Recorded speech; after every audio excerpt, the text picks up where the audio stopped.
사사기를 통해 우리는 개인의 몰락이 가정의 몰락으로 민족과 국가의 몰락으로 확장되는 걸 봤잖아요. 오늘 우리가 사사기 마지막 시간입니다. 하나님이 이 사사기를 통해서 우리에게 주시는 메시지가 뭘까? 처음에는 여러 무너짐이 있었지만 우리가 지금 한 몇 주간 쭉 나누면서 미가의 집안에 대한 얘기를 했습니다. 미가의 집안의 그 무너짐의 시작이 어느 한 레위인으로 확장이 됩니다. 그렇죠? 레위인으로 확장된 그 무너짐은 단지파 전체 확장으로 확장이 돼요. 그리고 나중엔 이스라엘 전체로 확장이 돼요. 미국이 썩었다느니 유럽이 썩었다느니 말하기 전에 유럽 사람이 썩었고 미국 사람이 썩었고 미국에 살고 있는 우리가 썩은 것일지도 몰라요. 내가 썩은 것일 수도 있어요. 한국도 팬데믹 때문에 많은 사람이 교회 안 가요. 그리고 갈 수가 없어요. 왜냐하면 법으로 legal force 완전히 딱 강제적으로 딱 해놓으니까 할 수가 없어요. 너무 가고 싶은데 못 가는 사람들은 가슴이 아프지요. 그런데 여러분, 어떤 사람들은요, 제가 늘 설교 때마다 얘기했듯이 너무나 좋은 명분을 얻은 거예요. 가뜩이나 가기 싫어 죽겠는데. 야, 이건 물을 만났다 이거죠. 전 여러분의 자녀들이 또는 우리 청년들이 과연 어떤 강제성이 없이 내 스스로 자발적으로 예수님을 믿고 내가 교회를 섬기며 하나님의 나라를 확장해가는 그 복음의 일꾼과 하나님의 자녀된 정체성을 끝까지 유지하고 갈 수 있는 사람이 몇 명이나 될까? 저는 그래서 아까 말씀드렸던 그 큰딸과의 대화 속에서 제가 잠깐만 앉아봐 이렇게 얘기했거든요. 또 그럼 저는 잠깐만 앉아봐 그러면 애는 자꾸 이렇게 얘기해요. 근데 잠깐만 앉아보라니까 좀 이렇게 하죠. 왜냐하면 우리가 자녀들에게 그 어색함 때문에 대화를 못 끌어가는 거는 그건 부모의 책임이에요. 잠깐만 앉아. 잘 들어. 이건 이래서 이건 이래서 이런 거잖아. 그래서 나중에 엄마도 아빠도 너의 곁을 떠날 날이 반드시 와. 그게 언젠지는 몰라. 내일일 수도 있고 모레일 수도 있고 한 달 뒤일 수도 있고 1년 뒤일 수도 있고 10년 뒤일 수도 있고 몰라. 너 그런데 하나님 떠나면 큰일 난다. 할머니가 돌아가실 때 나한테 그 얘기를 하지도 않았지만 내가 아빠가 먼저 고백했어. 내가 죽는 그날까지 내가 무슨 일이 있어도 복음은 떠나지 않겠다고. 걱정하지 말고 눈 감으시라고 내가 그렇게 얘기했다. 그게 내 인생의 가장 큰 유산을 받은 거다. 여러분 준비하세요? 그런 저도 제 자신이 장담을 못한다고 말씀드렸어요.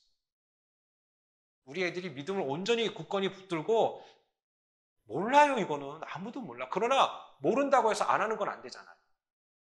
그렇죠? 교회에만 그 책임을 떠맡길 수는 없다는 얘기예요. 사사기는 전체가 하나님에 대해서 많은 말을 하지만 하나님을 진짜 몰랐던 사람들이 너무 많았던 것 같아요. 그러니까 아까 말씀드렸듯이 한 집안은 자기 방식대로 예수님을 믿어왔다는 거죠. 오늘날로 얘기하면.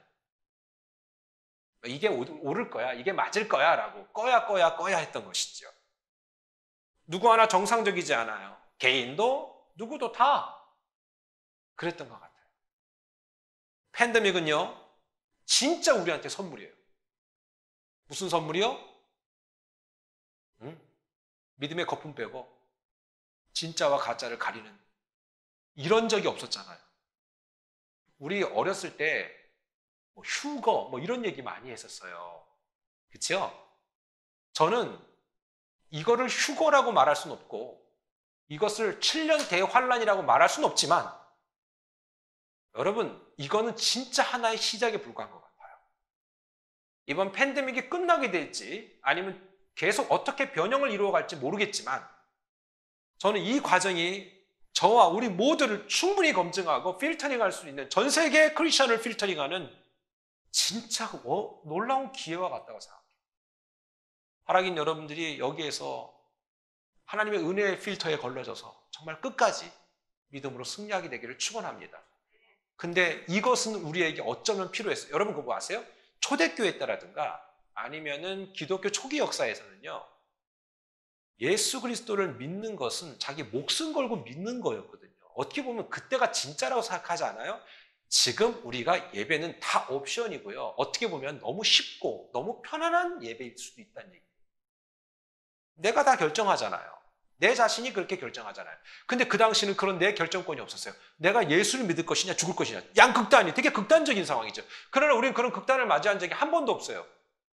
우리 중에 여기 계신 분들 중에 누구 하나 전쟁을 겪은 사람 없어요. 없어요. 다 전후 세대들이래요. 전쟁의 처참함 속에서도 그 안에 예배를 드렸던 그 믿음의 선배들의 그 이야기와 그 경험들이 우리는 없어요. 우리는 그냥 그저 저도 마찬가지지만 정말 편하게 예수 믿어왔어요. 그러니까 우리가 제대로 믿고 있는지 아닌지도 우리는 검증할 길이 없는데 세상에 거기에서 팬데믹은 아주 매우 작은 검증밖에 안 돼요. 그런데도 전 세계가 왔다리 갔다리 하고 있어요. 이게 얼마나 우리가 약한 믿음이었는가를 보여주는 현실이에요. 사사기를 통해서 우리가 알 수 있는 게 바로 그런 것 같아요. 여러분 그렇기 때문에 우리는 항상 이 지구촌을 핸들링하는 리더들을 위해서 기도해야 돼요. 디모데전서 2장 2절에 보면 임금들과 높은 지위에 있는 모든 사람을 위하여 하라. 이는 우리가 모든 경건과 단정함으로 고요하고 평안한 생활을 하려 함이라. 여러분 행정명령이라도 떨어지게 된다면 한국은 5인 이상 못 모인다고 얘기했어요. 지금도 그런지 모르겠어요. 예배가 아예 불가능해요. 그런 명령을 내렸어요. 미국은 어떨까? 뉴욕은 어떨까? 그렇게 명령을 내리면 또 어려워질 거예요. 세상의 모든 위정자들이 무엇에 의해서 핸들링 당할 것인가? 제가 지난번에도 말씀드렸지만 쇼핑센터를 갔다가 동성 커플을 보게 됐다고 했잖아요. 동성 커플이라고 말하는 것도 싫어요, 나는요. 지금 설교단상에서. 왜냐하면 뭐야 이게 도대체가. 그리고 언제까지 제가 이 얘기를 할 수 있을지도 모르겠고 두 여자분이 청바지를 입었고 한 분의 여자분은 머리를 짧게 깎았어요. 그리고 무지개 목도리를 하셨고요. 무지개 티셔츠를 입었단 말이에요. 말씀드렸죠. 왜 굳이 그렇게 자기 정체성을 자꾸 그렇게 드러내려고 하냐고요. 불안하다는 건 자기들도 알아요. 뭔가 완전하지 않다는 건 자기들도 알아요. 이 말씀을 듣고 있는 그런 분이 계시다면 당신들도 알잖아. 그거를 모르지 않잖아. 왜 스스로 속이냐고. 왜 그렇게 자기를 이렇게 드러내려고 할까? 자기 아이덴티티를. 자꾸 피력하는 거죠. 이렇게 자꾸 피력하는 거예요. 이렇게. 근데 난 이렇게 생각해. 예수 믿는 여러분들 뭐 하고 있냐는 거죠. 그렇다고 해서 오늘부터 뭐 자동차 뒤에다 물고기 붙이고 그다음에 뭐 십자가 목걸이 막 이따만 거 하고 다니고 뭐 그러라는 얘기 아닙니다. 제 얘기는 뭐냐면 예수 믿는 당신들은 우리들은 내가 만나는 사람들마다 내 집안에서 어떤 피력을 하고 있는가, 어떤 어필을 하고 있는가. 나 그거 묻고 싶다니까 진짜. 여러분 보세요. 언제부터 무지개가 그 사람들 거 됐어요. 웃긴 거잖아요. 그리고 그 사람들의 정체성을 얘기하고 뭘 그렇게 말하려고 자꾸 퍼레이드까지 해요. 그러니까 뭔가 자꾸 얘기한단 말이죠. 그러니까 사람들은 다 자기 마음대로 자기가 중심으로 자기가 답이 됐다는 거예요. 하나님이 하지 말라는 거는요. 누구보다도 우리의 안전을 보장해줄 유일한 길이기 때문에 하라고 하는 거고요. 하지 말라는 것 또한 그런 이유에 있었는데 정말 안 해요. 솔직히 이런 설교는 여러분이 들 건 아니잖아요. 그죠? 여러분들은 뭐 잘하고 계시니까. 오늘 얘기하고 싶은 건 뭐냐면 그러나 왜 우리는 말할 수 없냐 이거예요. 사람은 답이 아니에요. 그런데 자기가 답인 양 얘기하잖아요. 이렇게 앞서서 말하는 저도 답이 아니에요. 우리 하나님이 원하는 건 뭐냐면 모든 사람 앞에서 하나님을 얘기하는 거예요. 시인하는 거예요. 하나님을 얘기하고 시인하려면 그게 얼마나 부담스러운 건지 아시겠죠? 왜요? 우리가 어디 가서 복음을 말을 못하는 이유는 내가 보통 때 하는 행동과 복음을 말할 때의 행동이 다르기 때문에 힘든 거잖아요. 그렇지요. 그래서 집에서 복음을 얘기해도 안 먹히는 이유가 뭔가 다르다는 거예요. 이해하셨어요? 그런데 뭐라고 얘기했냐면 마태복음 10장 32절로 33절에 누군지 사람 앞에서 나를 시인하면 나도 하늘에 계신 내 아버지 앞에서 그를 시인할 것이요. 반대로 누구든지 사람 앞에 나를 부인한다는 게 뭐예요? 인정하지 않는다. acknowledge. 인정해야 된다는 거예요. 그러면 나도 너를 아는 척할 것이다. 거기서뿐만 아니라 말라기 3장 16절에는 여호와를 경외하는 자들이 피차에 말하매 여호와께서 그것을 분명히 들으시고 여호와를 경외하는 자와 그의 이름을 존중히 여기는 자를 위하여 여호와 앞에 있는 기념책에 기록하였느니라. 와, 저 이 기념책이 단순히 구원받은 사람들의 명단을 넘어서서 여러분 보세요. 여호와를 경외하는 자와 그 이름을 존중히 여기는 자를 위하여 여호와 앞에 있는 기념책에 기록하다. 사랑하는 여러분, 저는 그 기념책에 여러분의 정체성이 있게 되기를 축원합니다. 이 땅에 사는 동안 하나님 앞에 정말로 자녀답게 살다가 그렇게 멋지게 가는, 저도 많이 부족하고 늘 넘어지고 깨지고 상처받고 하거든요. 그러나 기억하세요. 하나님은 매일매일 그런 여러분들을 기다리고 계시다. 이 앞에서 얘기한 나를 시인하면, 나를 부인하면, 난 너를 시인하고 인정하고, 또는 너가 나를 모른 척하면 나도 너를 모른 척하고 경멸할 거야. 이런 얘기들이 마치 그 초등학생들이 여자애들이 싸울 때, 여자들이라고 해서 미안해요, 여자분들한테. 여자들끼리 난 너랑 절교야! 지지배야! 그러면서 다시는 안 놀아! 막 이러면서 그런 일을 많이 하고 다음날 또 놀잖아요. 그런 게 아니라 이런 어떤 치사하고 안졸한 그런 얄팍한 감정 표현이 아니에요, 하나님은요. 이거는 진정한 관계적 언어예요. 이 관계적인 사실을 얘기해 주기 위해서 너가 나를 인정하면 나도 너를 인정할 수밖에 없고, 네가 나를 경멸히 여기면, 나를 무시하면 나도 너를 경멸히 여길 것이다. 이건 치사한 말이 아니다라는 것이죠. 가치를 아는 사람한테 뭔가를 주는 거 아니겠어요? 집사님들 보면 그 중엔 어떤 분들이 계시냐면, 이렇게 제가 설교 때 말씀드렸잖아요. 뭐를 받아도 감사하다고 얘기하고 되게 좋아하고 하시는 분들 계세요. 얼마나 보기 좋아요. 그렇죠? 근데 뭘 줘도 고마워요. 다시는 안 준다 내가. 그런 마음이 생기지 않겠어요? 그러니까 사람을 넘어서서 하나님은 어떨까? 똑같아요. 우리가 지정의가 어디서 왔다 그랬어요? 지식, 감정, 의지가. 왜 하나님이 그런 분이라는 걸 몰라요? 하나님 섭섭하게 해드리면요, 여러분 진짜 여러분 큰일 나요. 근데 그걸 몰라요. 자기들은 막 섭섭하게 해놓고. 제가 최근에 들은 강의 중에서 요즘 유튜브에 좋은 강의 많잖아요. 그럴 수도 있겠다라고 생각하는 게 뭐였냐면, 저 정말 도전받았어요. 사람이 자기가 녹음한 목소리가 다르다며요. 그렇다더라고요. 근데 그랬던 것 같아요. 근데 자기가 자기 목소리 들으면 진짜로 이상해. 어색하고. 그런데 남이 뭐라 그래요? 그게 너야. 이렇게 얘기하죠. 그죠? 근데 내가 들어도 내 목소리 같지 않잖아요. 그쵸? 근데 그게 여러분이잖아요. 남들이 홧김에 얘기해 주는 게 아니라 진짜 그게 내 목소리인데, 내가 듣는 귀와 남이 듣는 귀가 다른 게 아니거든요. 그런데 내가 들을 땐 어색하거든요. 나 같지 않거든요. 거기서 진리를 깨달았어요. 나는 과연 나를 제대로 보고 있는가?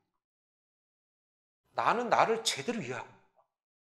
나는 아무 문제가 없다고 생각하고 괜찮아, 이 정도면 됐지 않겠어? 라고 생각하고 있겠지만, 남이 볼 때 심각한 지경일 수도 있어요. 그럴 때 막 아찔하더라고요. 모두가 정상이 아닌 시대가 사사시대였다는 것이죠. 누구도 얘기해주지 않았어요. 그리고 엉뚱한 것만 찾아다니고 엉뚱한 답만 얻어냈었어요.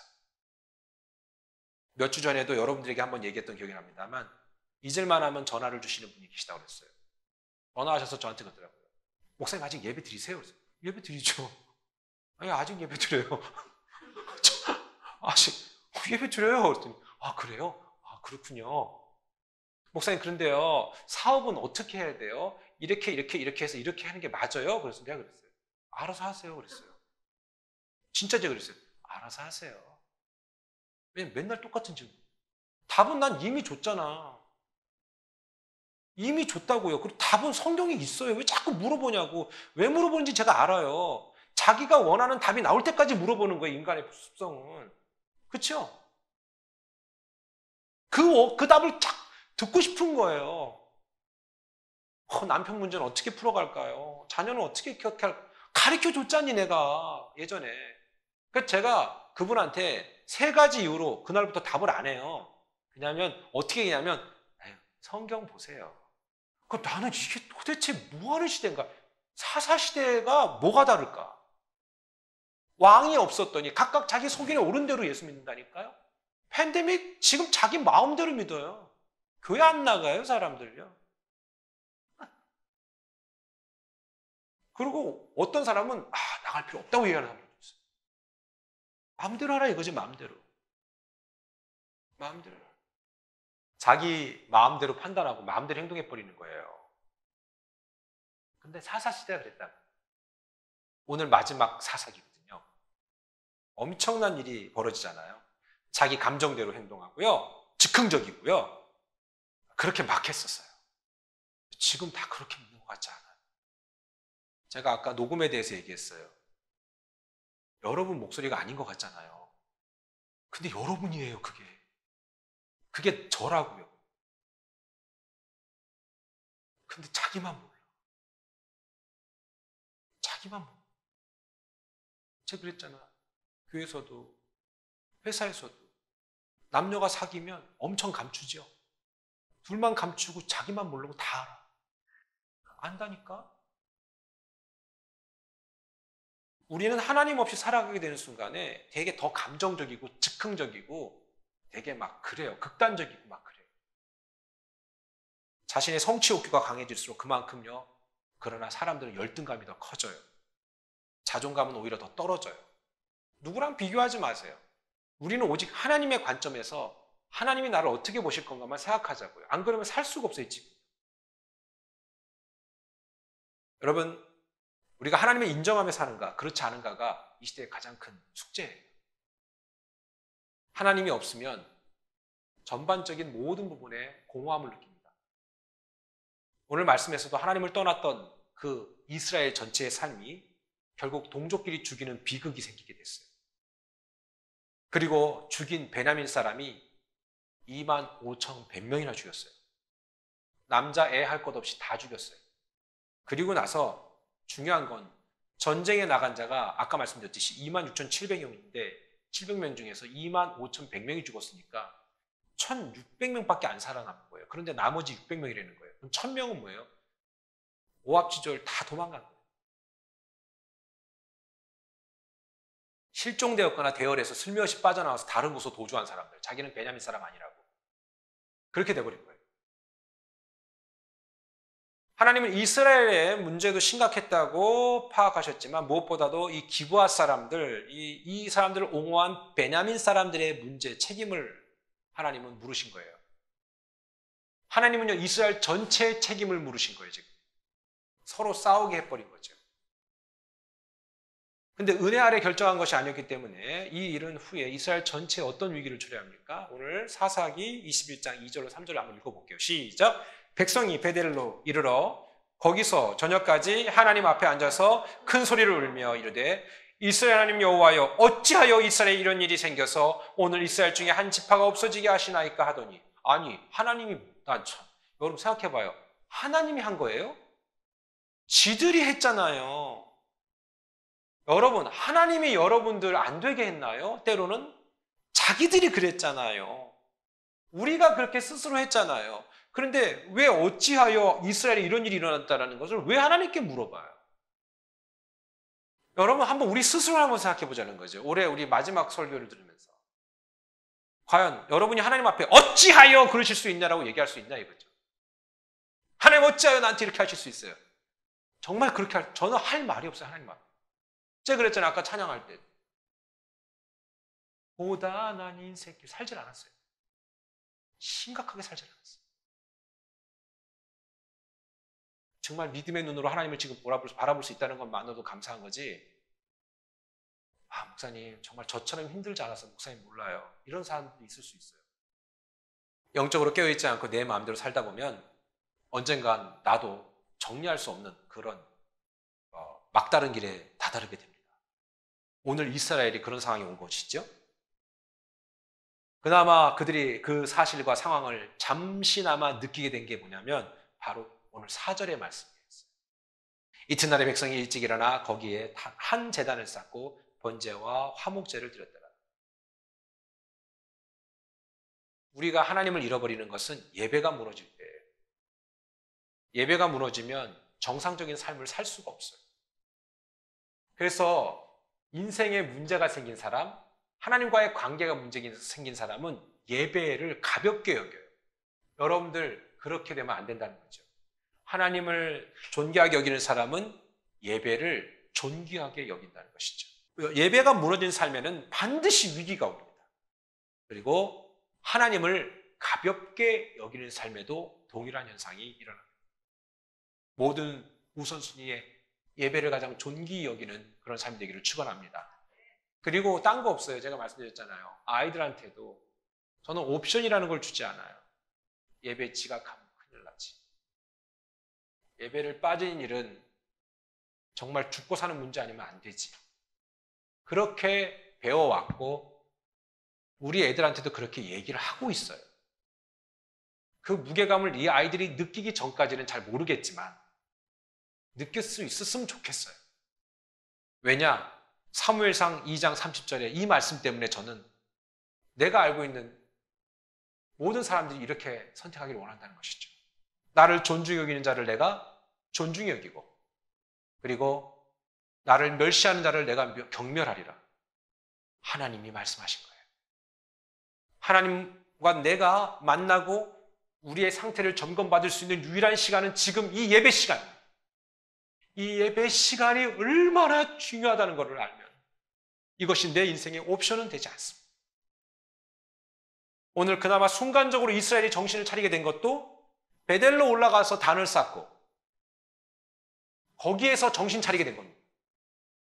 우리가 예배 때 잠깐 정신이 오죠? 맞아. 그랬지. 이렇게 정신을 차리게 되죠. 예배 때. 그나마. 근데 그게 잠깐이죠. 근데 이 사람들도 그랬다. 잠깐 정신이 돌아온 거예요. 정신이 돌아오고 나서 보니까 세상에 동족끼리 죽인 거예요. 어찌하여 우리에게 이런 일이 일어났니? 아니, 지들이 죽여놓고 지들이 승질을 다 부려놓고 그리고 어찌하여 우리한테 이런 일이 일어났냐고 얘기한다면 하나님이 얼마나 황당합니까? 현실에 잠시 눈을 떴을 때 베냐민 지파 남자들이 600명만 남기고 다 죽은 거예요. 근데 인간이 얼마나 나쁜 줄 아세요? 여러분, 사사기는 인간의 치졸함을 얘기했다 그랬어요. 사사기는. 이거를 남자밖에 안 남고 여자들도 다 죽여버렸으니까 결혼을 못 시키니까 씨가 마르게 되잖아요. 세상만. 후손이 없으니까. 21장 10절에 회중이 큰 용사 12,000명을 그리로 보내요. 그들에게 이르되 야베스 길르앗 주민과 부녀와 어린아이를 칼날로 치라. 다른 데서 지금 뭐예요? 데리고 오려고 지금 준비하고 있는 거예요. 항거할 능력이 없는 길르앗 야베스 주민들을 진멸해버리죠. 그리고 거기에서 남자랑 잠자리를 하지 아니한 처녀들을 데리고 오는데 몇 명을 다 못 찾아온 거예요. 그러니까 나중에 어떻게 하냐면 실로에 예배하러 온 매년 한 번씩 올라오는 아가씨들이 있었어요. 하나님께 예배하러 춤추러 온 걔네들을 다 잡아온. 인간이 꼬인 문제를 인간적으로 풀어가는 거죠. 나중에 이것을 하나님 또 책임을 물어요. 20절로 21절 한번 볼까요? 사사기 21장. 베냐민 자손에게 명령하여 이르되 가서 포동원에 숨어서 그러니까 니네가 직접 여자들 데려와라 이거 잡아오라 이거지. 실로의 여자들이 춤을 추러 나오거든. 얘네가 저기 나이트클럽에 가는 게 아니라 예배 드리러 춤추러 오는 사람들이에요. 워십 댄스하러 오는 친구들. 너희는 포도원에서 나와서 실로의 딸 중에서 각각 하나를 붙들어가지고 자기의 아내로 삼아 베냐민 땅으로 돌아가라. 이거 완전 인신매매죠.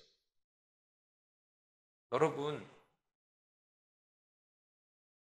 그때는 뭐 여자들 그냥 막 물건 하나 더 갖고 와, 2개 갖고 와, 막 이런 식으로 하니까 지금 우리가 얼마나 감사해 진짜. 존귀 여김을 받잖아.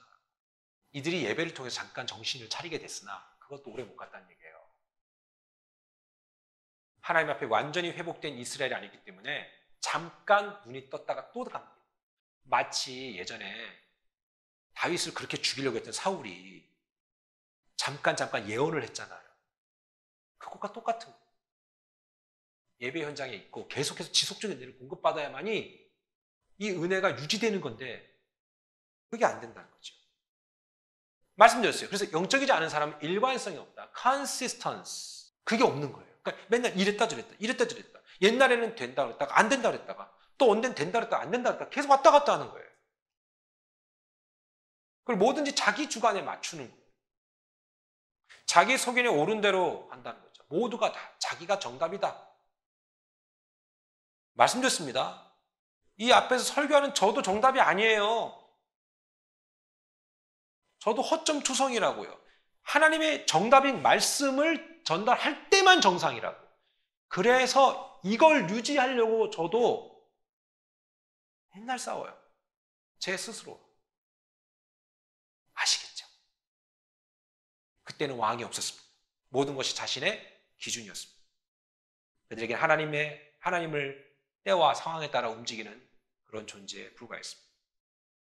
사사기의 시작과 끝은 똑같아요. 오늘 바로 21장 25절. 끝은 이렇게 얘기해요. 시작. 그때에 이스라엘의 왕이 없으므로 각기 자기 소견에 오른 대로 행하였더라. 왕이 없으므로 각기 자기 소견에 오른 대로 행동했다라고 하는 것이죠. 여러분, 우린 오늘 하나님을 내 왕으로 모셔드려요. 여러분이 저를 보세요. 무엇을 결정할 때도 그분께 물어보는 거예요. 그리고 답을 얻고 나서 액션하는 거예요. 근데 10명 중에 9명은 다 자기가 고민하고 결정하고 그리고 물어봐요. 그리고 우리 아까 얘기했듯이 그 답이 나올 때까지 기도한다 그래요. 아니요. 그건 내가 결정한 거예요. 여러분이 어느 학교를 갈지, 어떤 사업을 할지, 그 다음에 어떤 결혼을 할지 다 물어보세요. 그러면 그분이 가이드 해준다니까. 가이드 해준다. 모르는 길을 갈 때도 내비게이션 할 때 그렇게 잘 물어보고. 우리 인생의 길은 내비게이션처럼 돌아갈 수가 없어요. 경로 한번 딱 보여주고 난 다음에 돌아가면 기껏해봐야 시간 낭비, 기름 낭비밖에 더 합니까? 그리고 기껏해야 2, 3분 차이밖에 더 나요. 인생은 돌아갈 수가 없어요. 여러분, 사사기를 마치면서 사람은 절대로 답이 아닙니다. 사람한테 묻지 말고 하나님께 묻고, 하나님께 묻는 것은 딴 거 없어요. 성경을 보고, 성경을 많이 보는 것도 중요하지만 거기에서 하라는 대로 하는 게 더 중요한 거예요. 그럴 때에 올해 한 해도 믿음으로 승리하고 2021년을 온전히 믿음으로 준비하게 될 줄 믿습니다. 기도하겠습니다.